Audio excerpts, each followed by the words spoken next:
Habang papalapit ang inaasahang huling pagdinig ng House Committee Justice, kaugnay ng impeachment complaints laban kay Vice President Sara Duterte, tuloy-tuloy rin ang panawagan ng ibang grupo na pabilisin na ang pagpapatanggal sa kanya sa pwesto.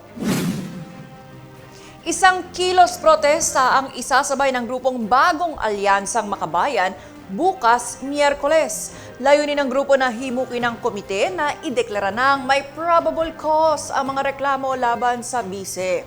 Anila ang mga ebidensyang ipinresenta ng mga resource person mula sa umano'y bagman ni VP Sara na si Ramil Madriaga hanggang kina dating Senator Antonio Trillanes IV, Anti-Money Laundering Council, Commission on Audit at NBI ay sapat ng batayan upang ipa-impeach si Duterte.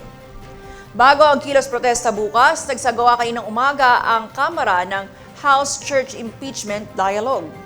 Dumalo dito sina House Committee on Public Accounts Chairperson Terry Ridon, Bishop Alvin Valera at iba pang religious leaders.